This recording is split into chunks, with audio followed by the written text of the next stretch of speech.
Have you heard of the rule of 5? John Maxwell was the first person I heard teach on it, and he even says the rule of 5 is the most life-changing concept for success I have ever applied in my life. So here's what it says. Maxwell says, imagine taking an axe, which I just happen to have, and going in your backyard and swinging at a tree 5 times. 1, 2, 3, 4, 5. You put the axe down. The next day, you pick up the axe and you go to the very same tree and you swing at it 5 times. The next day and the next day, 5 times. If every day I pick up the axe and I do this 5 times each day, what will eventually happen to the tree? Of course, it's going to fall down, right? We don't even have to debate that. If I just swing 5 times, not 15, not 50, not 500 times, just 5 times, eventually it will fall. I didn't say when the tree would fall, I just said it will fall, right? Because I have consistently taken that axe and swung at it every single day. Here's what John Maxwell says. Find your tree. What is your goal, your vision, your dream that you want to knock down? Now do 5 things every single day and it will come down, because little by little it compounds until mountains of impossible dreams begin to fall. By the way, I'm Terri Savelle, your cheerleader of dreams, and I want to answer a question I got on Instagram from SFAE Allen. This is what they asked. How do you not get bored when developing a discipline routine? The rule of 5. Well, before I begin to explain how I've been doing the same rule of 5 since 2002, and it's led me to the most incredible dreams, I want to ask you if you'll do something for me real quick. Would you just subscribe to our channel? Have you subscribed? If you haven't, would you just take a second to push the subscribe button and help us reach more people with success from God's Word? So all you need to do to make a big difference in someone's life is push subscribe right now, and we can reach more people. And I want to say thank you so much for doing that for me. Okay, motivation makes things happen. Where there's no will, there's no way. So self-motivation is the key to success, right?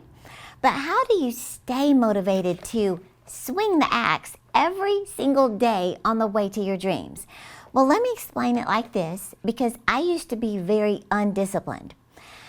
Proverbs 29:18 says, where there is no vision, the people perish. Well, one translation says it like this. Where there is no vision, the people throw off restraint, self-control, or self-discipline. Isn't that amazing? In other words, I like how the late Miles Monroe described it. He said, the key to your future is finding a vision that imposes self-discipline on you. See, until you define what living a successful life means to you, then you're going to struggle staying inspired with your daily habits.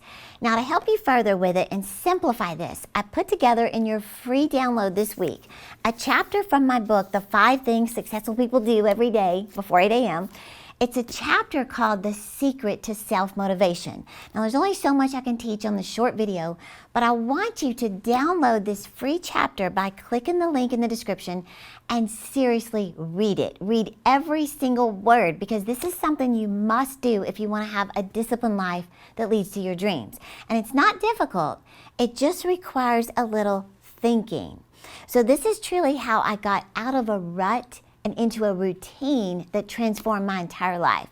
And like I said, I started the rule of 5, where I commit to 5 daily disciplines, and I've been doing it since 2002. I've never stopped, because I did what this chapter is going to walk you through. So just click the link in the description to get that free download, because it boils down to this. The secret to self-motivation begins with finding your definition of a successful life. So you must have a reason to succeed. Why is it so important to you? What will you lose if you don't keep going? So we'll answer all that, but click the link in the description and I'll walk you through it step by step. Now let me explain. Defining a successful life like this. They say the 2 greatest days in a person's life are the day you were born and the day you discover why. Well, I like to compare it to being handed like a bag of 10,000 little puzzle pieces without the box top. You know, without you have no idea what this is. So you don't have the box top. All you have are these little cardboard chips, and you don't even know. Is this the Eiffel Tower? Is it a giant cupcake with tons of buttercream icing? Is it a field full of daisies? What is this? However, your job each day is to get up, go to your desk, and try to figure this thing out. Well, over time, you're going to be frustrated. You're going to be bored with life. You're irritated. You're lethargic. Why? Because you don't even know what you're doing. You don't even know what this is. But all of a sudden, when someone hands you the picture, that just happens to be my dog, Pepe La Joie. When you see the picture, it's like it all starts to come together. You have a reason to get up. You have a vision. You have a goal to achieve. Suddenly, you're motivated to stick with it. Does that make sense? See, that's what happens when you define success for your life and you develop an image, a vision of where you want your life to go. Now, without sounding morbid, basically what you're doing is you're writing, I like to call it your dream obituary, and then you live it before you die. So what do you want your life to look like when you come to the end of it? In fact, Stephen Covey, you know, the author of the 7 Habits of Highly Effective People, he said habit number 2 is begin with the end in mind. He said if you carefully consider what you want said about you at your funeral, you will find your definition of success. As creepy as it sounds, that's exactly what I did for the first time in my life back in 2006 with nothing but a laptop and a head full of questions, ideas, thoughts, and dreams. I literally wrote my full name, Terri Lynn Savelle Foy, at the top. I put my birth date underneath, September 30th, 1969. I didn't put an expiration date because I'm not prophesying my death.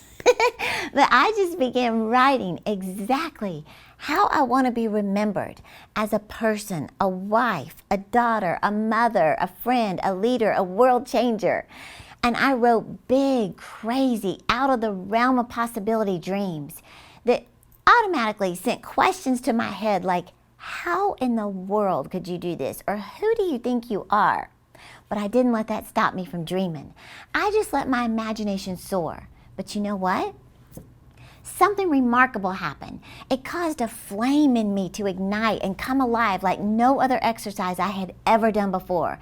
It was a completely different mental challenge than just writing down my goals for the year, like paying off my debts and losing 5 pounds.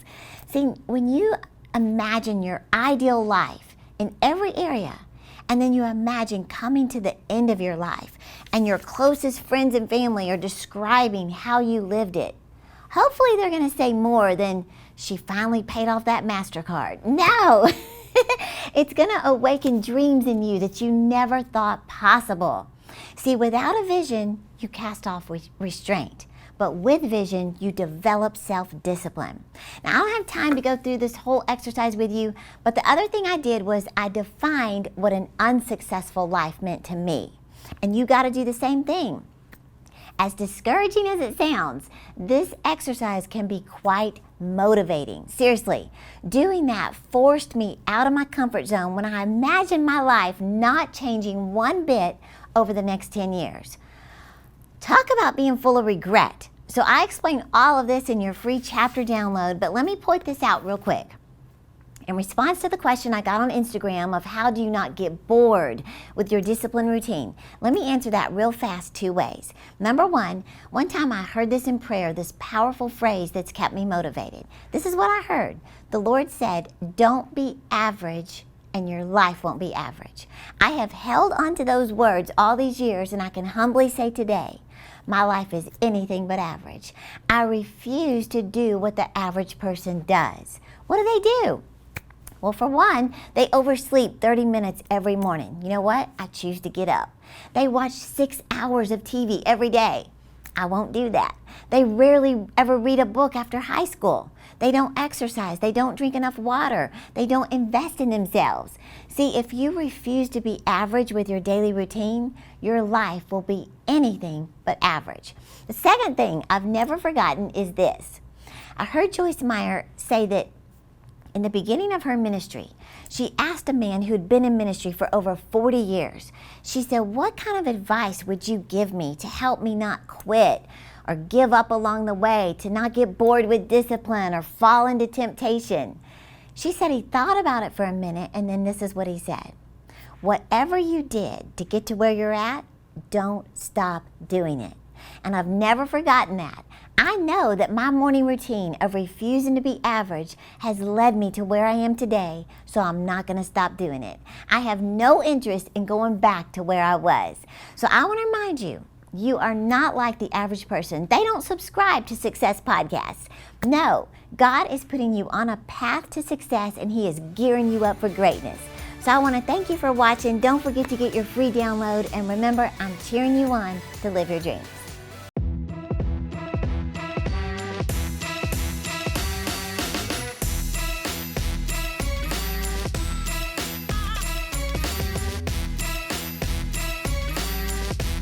He said, "I don't have love for you.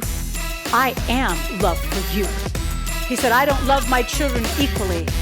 I love them uniquely." So I'm telling you today, somebody in need is waiting on the other side for you to say yes.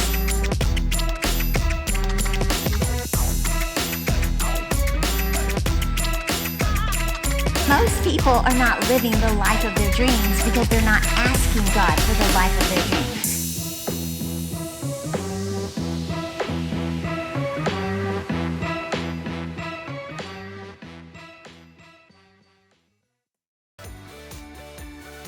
Hey YouTube! Don't forget to subscribe to my channel, and to get more inspirational content, click one of these videos right here. And remember, I'm cheering you on to live your dreams.